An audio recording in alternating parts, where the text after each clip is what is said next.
क्या होगा जब एक इंसान के जिस्म पर एक खूंखार आत्मा का कब्जा हो जाए और जब वही आत्मा उस इंसान की पत्नी के जिस्म को देखकर उसे पाने की कोशिश करने लगे। एक ऐसा पति जो कभी मासूम था, अब रात में किसी दरिंदे की तरह शिकार पर निकलता है। एक पत्नी जो डर और मोह के बीच फंसी है।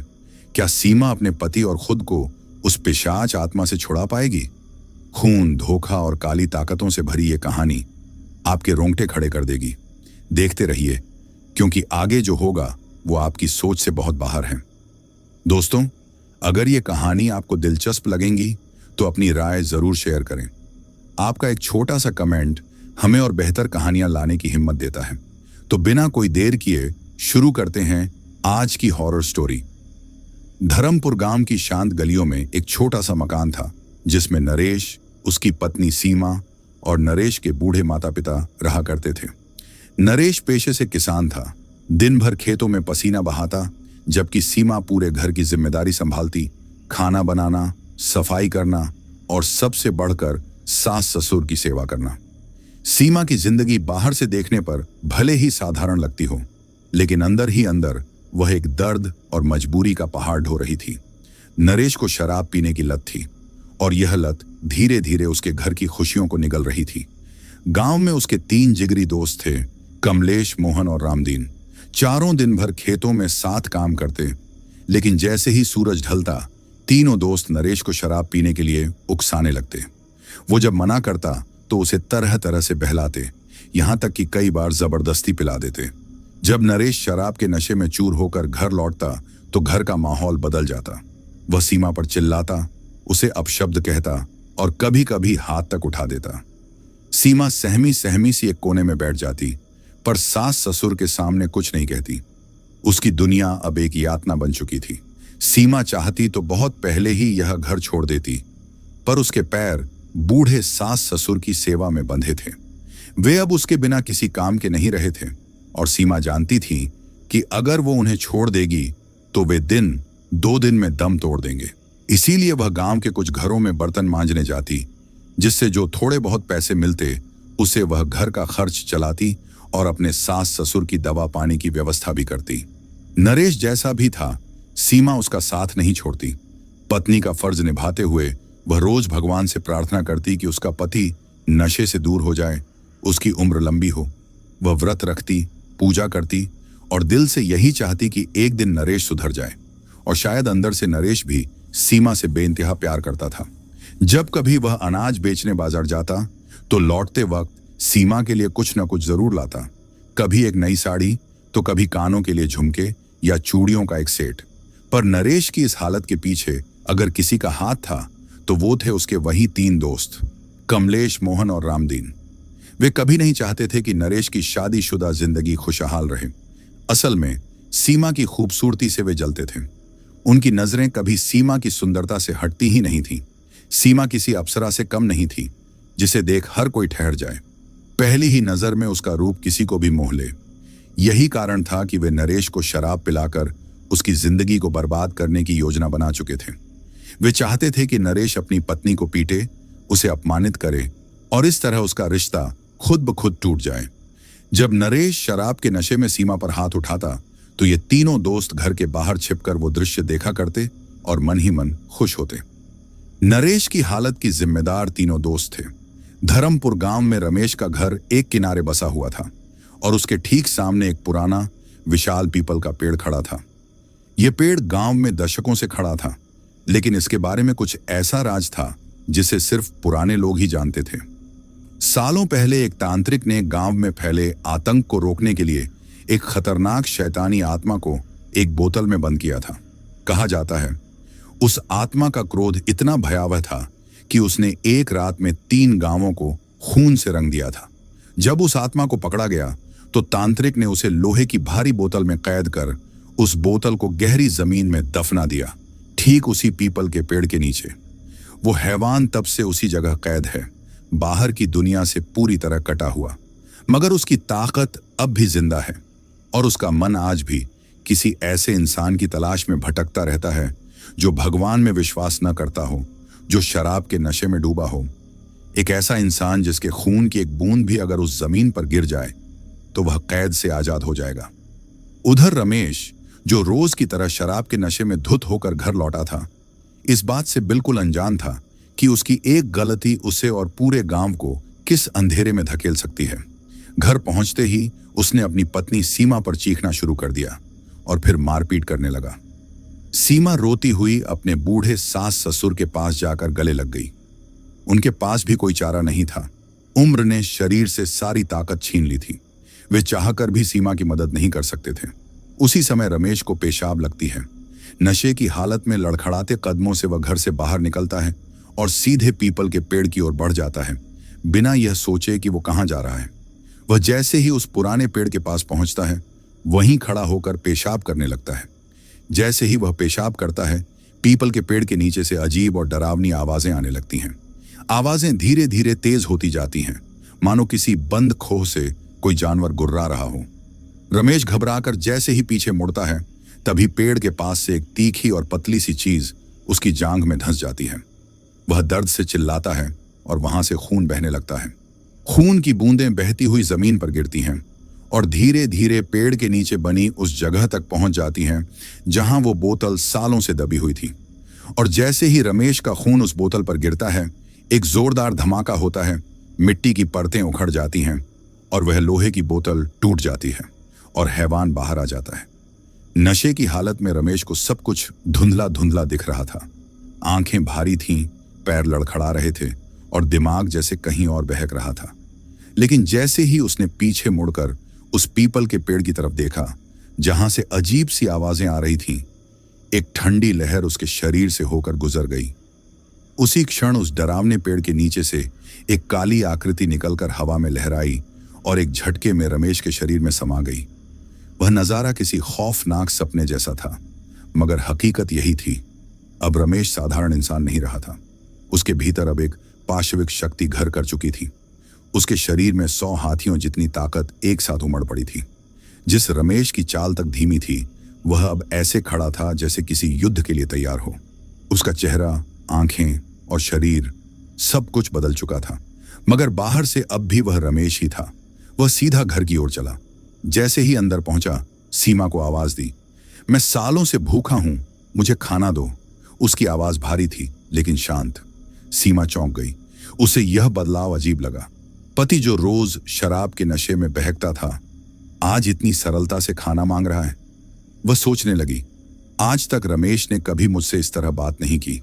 हमेशा गालियां, मारपीट और बदतमीजी करता था। आज अचानक ये बदलाव।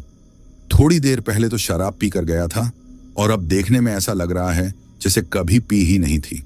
पहले कितना कमजोर दिखता था, लेकिन अब उसकी आंखों में कुछ अलग चमक है और उसके शरीर में जैसे कोई और ही ताकत भर गई हो। फिर भी पत्नी धर्म निभाते हुए सीमा ने उसे खाना परोसा। रमेश, या यूं कहें कि अब जो उसके भीतर था वह दरिंदा, सारा खाना कुछ ही मिनटों में खत्म कर गया। खाने के बाद वह एकटक सीमा को देखने लगा। उसकी नजरों में एक अजीब सा आकर्षण था, लेकिन वो इंसानी नहीं था। उसकी आंखों में वासना से ज्यादा कुछ और खतरनाक था। वो भूख जो देह से आगे कुछ और चाहती थी।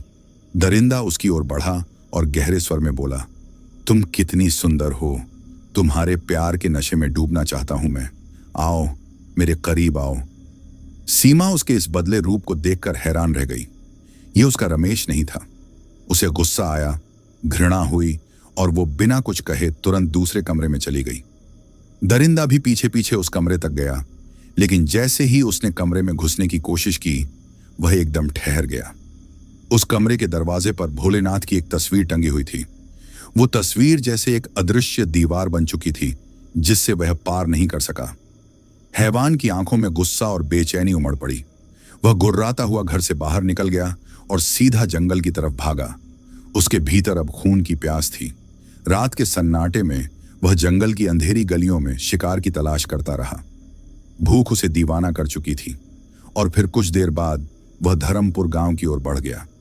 गांव की गलियों में चुपचाप घूमते हुए उसने देखा, एक आदमी साइकिल से कहीं जा रहा था। हैवान ने बिना कोई देर किए उस पर हमला कर दिया। वह उसके पास पहुंचा और अपने लंबे धारदार दांतों से उसका गला चीर डाला। अगले दिन सुबह जैसे ही रमेश वापस घर लौटा, उसका चेहरा थका हुआ और अधमरा सा था। लेकिन सबसे ज्यादा डरावनी बात यह थी कि उसके चेहरे और कपड़ों पर खून के निशान थे। सीमा ने जैसे ही उसे देखा, उसका दिल धक से रह गया। डर उसके चेहरे पर साफ झलक रहा था। वह खुद को संभालते हुए बोली, आप रात को कहाँ थे और आपके चेहरे पर खून क्यों लगा हुआ है? रमेश के शरीर में अब कोई इंसान नहीं, बल्कि एक हवसी दरिंदा बस चुका था। उसकी आंखों में इंसानियत की जरा भी झलक नहीं थी और उसकी आवाज अब भारी और डरावनी हो चुकी थी। वह गुस्से से दहाड़ते हुए सीमा से बोला, मैं जहां भी जाऊं तुझसे क्या मतलब? जा, मेरे लिए खाना बना, आज मांस खाने की इच्छा हो रही है। सीमा की रूह कांप उठी। इतने सालों के साथ में रमेश ने कभी मांस को छुआ तक नहीं था। वह तो हमेशा कहता था कि जानवरों को मारना पाप है, लेकिन आज उसके मुंह से ऐसी बात सुनकर सीमा स्तब्ध रह गई। उसका दिल बैठने लगा। उसने खुद से कहा, यह रमेश नहीं है, ये कोई और है। कुछ तो गड़बड़ है। कल रात से उसका व्यवहार बहुत बदल गया है। उसकी आंखों में एक डरावना सन्नाटा है और बातों में अजीब सनक। सीमा ने डरते हुए कहा, मांस कहां से लाऊं? तभी रमेश ने एक खतरनाक नजरों से उसे देखा और चीखते हुए बोला, अगर मांस नहीं बना तो तेरे बूढ़े मां बाप को वहीं काट दूंगा। उसका यह रूप पहले कभी नहीं देखा था सीमा ने। उसका दिल दहल गया। तभी रमेश ने अचानक पास रखे तेज धार वाले चाकू को उठाया और आंगन में बंधी हुई उनकी पालतू बकरी की ओर बढ़ गया। वह बकरी जो सीमा की जान थी, जो उसके बच्चों जैसी थी। रमेश ने बिना एक पल की देर किए उसके गर्दन पर चाकू चला दिया। तेज चीख, खून की धार और छटपटाती बकरी की अंतिम सांसें। यह मंजर इतना भयानक था कि सीमा कांपते हुए वहीं गिर पड़ी। उसका चेहरा सफेद हो गया और शरीर ठंडा। यह सब उसके लिए किसी बुरे सपना से कम नहीं था। उसे होश ही नहीं रहा और वह बेहोश हो गई। कुछ समय बाद जब सीमा को होश आया तो वह खुद को जमीन पर पड़ी हुई पाई। उसने चारों ओर देखा। बकरी वहां नहीं थी। उसकी चीख अब नहीं सुनाई दे रही थी। मगर तब उसकी नजर सामने पड़ी चीजों पर पड़ी और वो सहम गई। वहां फर्श पर खून के धब्बे थे, मांस के टुकड़े बिखरे थे और कुछ टूटी हड्डियां भी दिख रही थीं। सीमा हिम्मत करके अंदर कमरे की ओर गई। वहां रमेश बिस्तर पर सो रहा था, जैसे कुछ हुआ ही ना हो, लेकिन उसके बगल में वही मांस के टुकड़े और खून के निशान पड़े थे। सीमा का पूरा शरीर सिहर उठा। वो बुदबुदाने लगी, मेरा पति पहले शराब पीता था, लेकिन अब ये तो जिंदा जानवर को मारकर खा जाता है। क्या हो गया है मेरे रमेश को? ये इंसान है या कुछ और? कुछ समझ नहीं आ रहा है। क्या सीमा कभी जान पाएगी कि उसके रमेश के अंदर अब इंसान नहीं, बल्कि एक खूनी हैवान बस चुका है? क्या वह समझ सकेगी कि उसके सामने जो चेहरा है वो अब उसका वही पति नहीं रहा? और अब जब उस हैवान की प्यास हर दिन और गहराती जा रही है, तो अगला शिकार कौन होगा? क्या वह किसी मासूम की जान लेगा या पूरा गांव उसकी हैवानियत का शिकार बनेगा? इस रहस्य और डर से भरी कहानी में अभी बहुत कुछ बाकी है। हर मोड़ पर एक नया डर, हर दृश्य में छुपा है एक अनदेखा खौफ। तो जुड़े रहिए, क्योंकि जो आगे होगा वो आपकी सोच से कहीं ज्यादा डरावना है। नमस्कार मेरे प्यारे दर्शकों, मैं हूं प्रवीण और आप सुन रहे हैं हॉरर कहानी। दोस्तों, अगर आप इन सवालों के जवाब जानना चाहते हैं तो कहानी के अंत तक जुड़े रहें। और हाँ, अगर आपने अभी तक चैनल को सब्सक्राइब नहीं किया है तो अभी कर लीजिए, ताकि ऐसी ही रोमांचक और खौफनाक कहानियों का एक भी अपडेट मिस ना हो। और अगर आप पहले ही हमारे परिवार का हिस्सा बन चुके हैं तो दिल से आपका शुक्रिया। तो चलिए कहानी को आगे बढ़ाते हैं।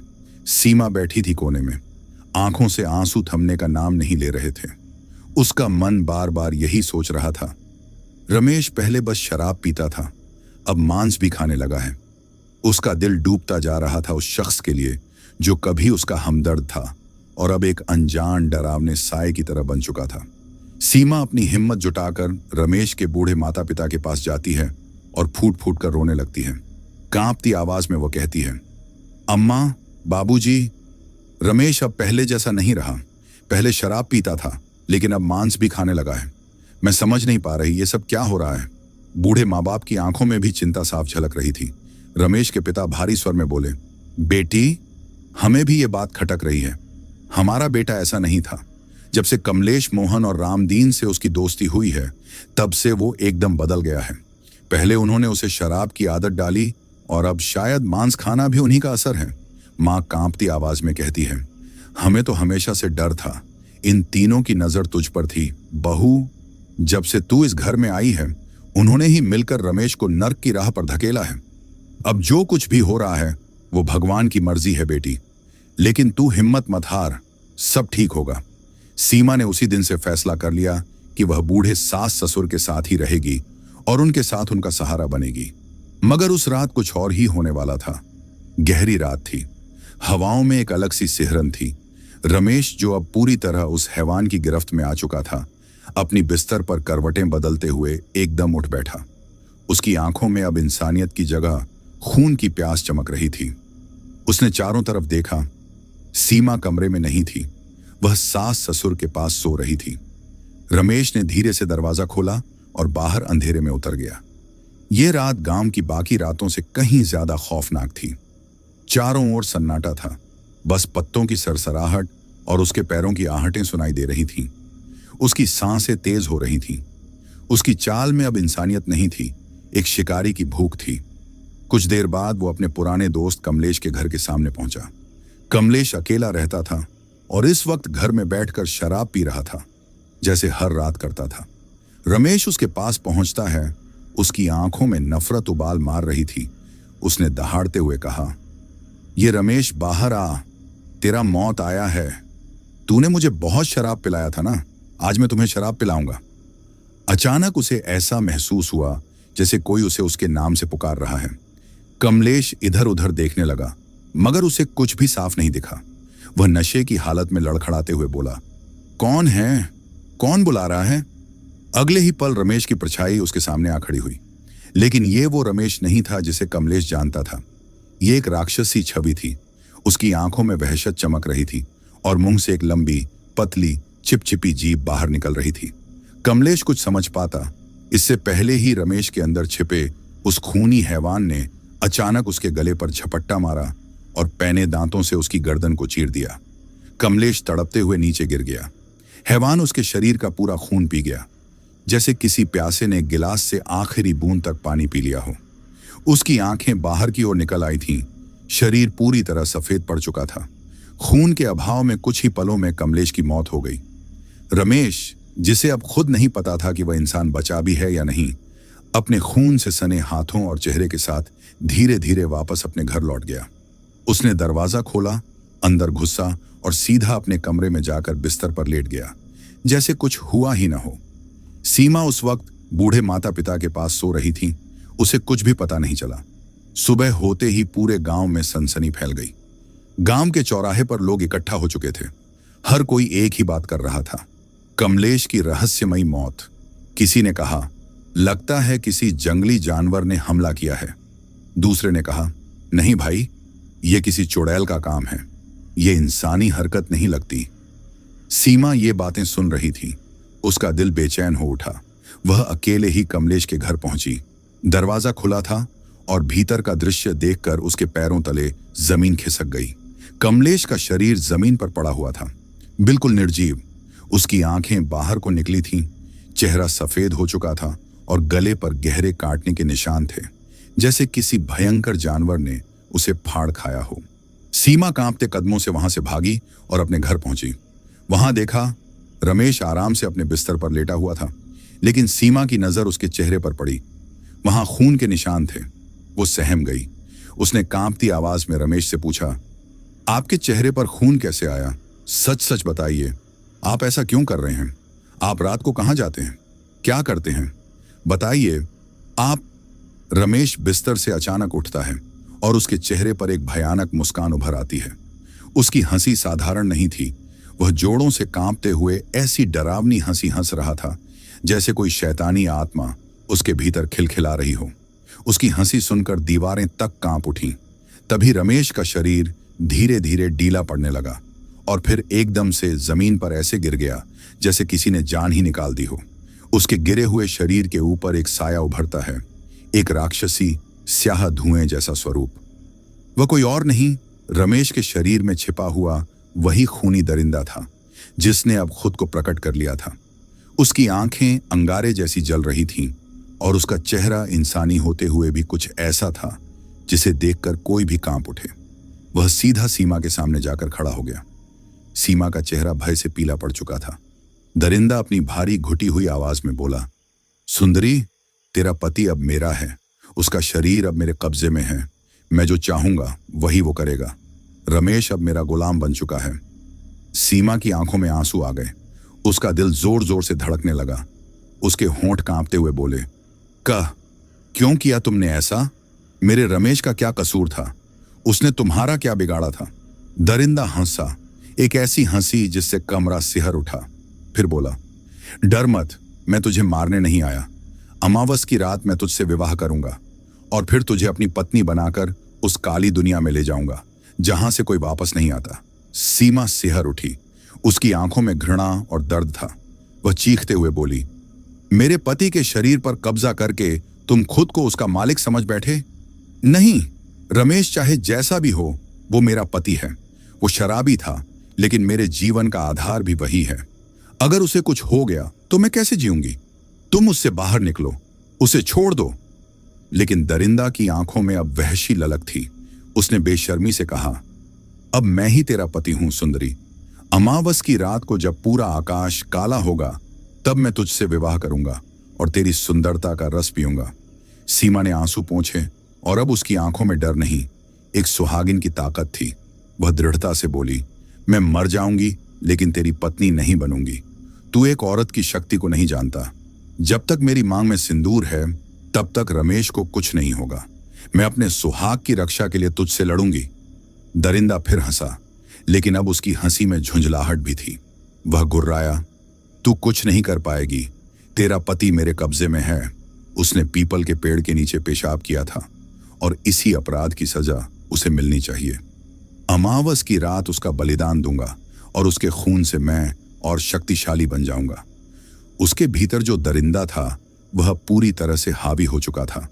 उसने भारी आवाज में कहा, अब मैं अपने अगले शिकार की तलाश में जा रहा हूं। कमलेश को तो पहले ही नरक भेज चुका हूं। अब बारी है मोहन और रामदीन की। इन दोनों ने ही रमेश को शराब का आदी बनाया था और उसी नशे में रमेश ने अपने ही हाथों से तेरे नाजुक शरीर पर छुरी से वार किया था। सीमा, मैं उन्हें उनके गुनाहों की सजा दूंगा। मोहन और रामदीन की गंदी नजरें तुझ पर थीं। अब उन दोनों को यमलोक का रास्ता दिखाना है। मैं उनका खून पीने जा रहा हूं। इतना कहकर वह वहां से चला गया। सीमा की आंखें फटी रह गईं और उसका शरीर थरथराने लगा। इतने भयानक शब्द सुनने के बाद उसका साहस जवाब दे गया। वह बेहोश होकर जमीन पर गिर पड़ी। उधर रमेश, या कहें कि उसके भीतर छिपा दरिंदा, सीधे खेत की ओर बढ़ा जहां मोहन और रामदीन खेत की जुताई में लगे थे। गर्मी के मारे दोनों पसीने से तर थे और उन्हें इस बात का बिल्कुल अंदाजा नहीं था कि मौत छिपकर उनकी तरफ बढ़ रही है। रमेश पीछे से दबे पांव आया और रामदीन के ठीक पीछे खड़ा हो गया। एक पल में उसने झपट्टा मारा और अपने नुकीले दांत रामदीन की गर्दन में गड़ा दिए। रामदीन की चीख गले में ही घुट गई और उसकी आंखें फटी रह गईं। मोहन ये सब देखकर बुरी तरह डर गया और घबराकर खेत से भाग खड़ा हुआ। रमेश ने रामदीन का खून पूरी तरह पी लिया और वह वहीं ढेर हो गया, निर्जीव, ठंडा और सफेद पड़ा हुआ। लेकिन इसका खौफ यहीं खत्म नहीं हुआ। अब वह दरिंदा पूरे गांव में तांडव करने लगा। वह गलियों में घूमता, छिपे हुए लोगों को सूंघता और झपट कर उन पर टूट पड़ता। उसके हमलों से गांव में अफरा तफरी मच गई। बच्चे चीखते, औरतें छिपने की जगह ढूंढती और पुरुष हथियार लेने भागते, मगर किसी को समझ नहीं आ रहा था कि हो क्या रहा है। कई लोग खून से लथपथ होकर गिर चुके थे। कुछ की चीखें अब भी हवा में गूंज रही थीं। घबराए गांव वाले रमेश के घर की ओर भागे, जहां सीमा अब भी बेहोश पड़ी थी। किसी तरह उन्होंने उसे पानी के छींटों से होश में लाया। सीमा ने जब आंखें खोली और सामने गांव के कई लोग खड़े देखे तो एक पल को चौंक गई। आप लोग यहां क्या कर रहे हैं? उसकी आवाज कांप रही थी। एक बुजुर्ग गांव वाले ने आगे बढ़कर कहा, सीमा, तेरा पति पागल हो गया है। वो गांव के लोगों पर हमला कर रहा है, किसी का गला फाड़ रहा है, किसी का खून पी रहा है। पूरे गांव में दहशत फैल गई है। हम डर गए हैं, समझ नहीं पा रहे क्या करें, इसीलिए तेरे पास आए हैं। तू ही बता सकती है कि उसे क्या हुआ है, कैसे रोका जा सकता है। सीमा सन्न रह गई। अब उसके सामने केवल दो रास्ते थे, या तो वो अपने पति को बचाए या गांव को उस दरिंदे से। सीमा गांव वालों से कांपती आवाज में कहती है, ये रमेश नहीं है, ये मेरा पति नहीं है, यह एक खूनी दरिंदा है। सीमा की बात सुनकर गांव वाले हैरान रह जाते हैं। सब एक दूसरे की तरफ देखने लगते हैं और सवाल करते हैं, ये खूनी दरिंदा कौन है? तब सीमा सभी को उस दरिंदगी की असली कहानी सुनाती है। कुछ दिन पहले की बात है। मेरा पति रमेश शराब पीकर घर लौटा था। नशे की हालत में उसने गांव के बाहर पीपल के पेड़ के नीचे पेशाब कर दिया।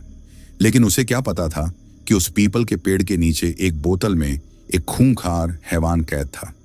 रमेश का खून उस बोतल पर गिरा और उसी पल वो दरिंदा रिहा हो गया। उसने रमेश के शरीर को अपने कब्जे में ले लिया। गांव में जितनी भी रहस्यमयी मौतें हुई हैं, वो रमेश ने नहीं, उसी खूनी दरिंदे ने की हैं। मेरा पति निर्दोष है। अमावस की रात को वो दरिंदा मुझसे शादी करना चाहता है, मुझे दुल्हन बनाकर अपनी काली दुनिया में ले जाना चाहता है और रमेश को हमेशा के लिए खत्म कर देगा। आप सब मेरे पति को बचा लीजिए। गांव के लोग बेचैनी से एक दूसरे को देखते हैं। एक बुजुर्ग कहता है, लेकिन उस हैवान से कैसे मुकाबला करेंगे? वो बहुत ताकतवर है, उसके पास कोई असाधारण शक्ति है। तभी सीमा दृढ़ता से कहती है, हमारे गांव के पास जो श्मशान है, वहां एक साधु बाबा रहते हैं। वो बहुत सिद्ध पुरुष हैं। अगर कोई हमें इस हैवान से बचा सकता है तो वही है। आप लोग उनसे मदद मांगिए।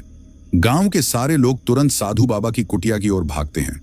वहां साधु बाबा गहरी तपस्या में लीन थे। सभी लोग हाथ जोड़कर विनती करते हैं, बाबा हमारी मदद कीजिए। गांव में एक खूनी दरिंदा कहर बरपा रहा है, वह लोगों को मार रहा है, कृपया हमारी रक्षा कीजिए। धीरे धीरे साधु बाबा अपनी आंखें खोलते हैं और गंभीर स्वर में कहते हैं, वो खूनी दरिंदा बहुत शक्तिशाली है, उसका अंत करना आसान नहीं, लेकिन अगर हमें उसे हमेशा के लिए खत्म करना है तो हमें भगवान भोलेनाथ के त्रिशूल की आवश्यकता होगी। आज अमावस की रात है, यही रात उसे और ताकतवर बना देगी। पर एक उम्मीद है, उसे सिर्फ रमेश की पत्नी सीमा ही समाप्त कर सकती है। तभी सीमा साधु बाबा से कहती है, मैं अपने पति रमेश को कुछ होने नहीं दूंगी। अगर खूनी दरिंदे की मौत मेरे हाथों लिखी है तो मैं उसे हमेशा के लिए खत्म कर दूंगी। गांव के सभी लोग साधु बाबा को अपने साथ लेकर गांव में आते हैं। उस समय हैवान दरिंदा गांव में मासूम लोगों को मारकर उनका खून पी रहा था। वह जोर जोर से हंस रहा था और इंसानों को बेरहमी से अपना शिकार बना रहा था। उसी वक्त साधु बाबा वहां पहुंचते हैं और पवित्र गंगा जल को हैवान दरिंदे के शरीर पर छिड़क देते हैं। गंगा जल का असर होते ही खूनी दरिंदा वहां से तड़पता हुआ भाग जाता है। साधु बाबा सीमा से कहते हैं, दरिंदा कुछ समय के लिए भाग गया है, लेकिन वो जरूर वापस आएगा। यदि तुम अपने पति रमेश को बचाना चाहती हो तो तुम्हें एक नाटक करना होगा। वह दरिंदा तुम्हें चाहता है, तुमसे विवाह करना चाहता है, तुम्हें उससे विवाह का नाटक करना होगा। इसके बाद क्या करना है वह मैं तुम्हें समय आने पर बता दूंगा। आज अमावस की काली रात है और इस रात को बुरी शक्तियां बेहद शक्तिशाली हो जाती हैं।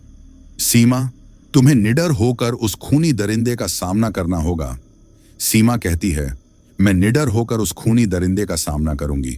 थोड़ी ही देर में अमावस की काली रात छा जाती है। चारों ओर घना अंधेरा और सन्नाटा पसर जाता है। उसी वक्त खूनी दरिंदा अपने अगले शिकार की तलाश में फिर से गांव लौट आता है। तभी सीमा निडर होकर उसके सामने जाती है और कहती है, मैं तुमसे शादी करूंगी, लेकिन पहले मेरे पति रमेश को अपने कब्जे से आजाद करो। खूनी दरिंदा सीमा की बात मान लेता है और रमेश को मुक्त कर देता है। इसके बाद वह सीमा से कहता है, सुंदरी चलो अब शादी करें। सीमा शादी के मंडप में बैठ जाती है। गांव के लोग भी वहां मौजूद होते हैं और साधु बाबा दूर से ये सब देख रहे होते हैं। जैसे ही खूनी दरिंदा सीमा को मंगलसूत्र पहनाने के लिए हाथ बढ़ाता है, अचानक सीमा छुपा हुआ त्रिशूल निकालती है और सीधे उसके सीने में वार कर देती है। दरिंदा बुरी तरह जख्मी होकर चिल्लाने लगता है। तभी गांव वाले एक साथ मिलकर उसके शरीर पर आग लगा देते हैं। पल भर में ही वह खूनी दरिंदा जलकर राख हो जाता है। गांव में अब खुशी का माहौल होता है। सीमा अपने पति रमेश को गले से लगा लेती है। रमेश रोते हुए कहता है, मुझे माफ कर दो, मैंने तुम पर बहुत अत्याचार किए हैं। नशे में धुत होकर मैंने तुमसे मारपीट की, अपने बूढ़े माँ बाप की सेवा भी नहीं की, लेकिन अब मैं कसम खाता हूं कि आज के बाद शराब को हाथ नहीं लगाऊंगा और अपने माता पिता की सेवा करूंगा। सीमा भी भावुक होकर रोने लगती है और कहती है, ऐसी बातें मत कहिए, मैंने आपको माफ कर दिया है। अब चलिए घर, माँ और पिताजी आपको देखकर बहुत खुश होंगे। इतने दिनों के बाद आप अपने घर लौट रहे हैं। सीमा और रमेश अपने घर लौट जाते हैं। गांव में खूनी दरिंदे का आतंक अब खत्म हो चुका था। रमेश ने सचमुच शराब पीना छोड़ दिया था और वह अपने माता पिता का आज्ञाकारी पुत्र बन गया।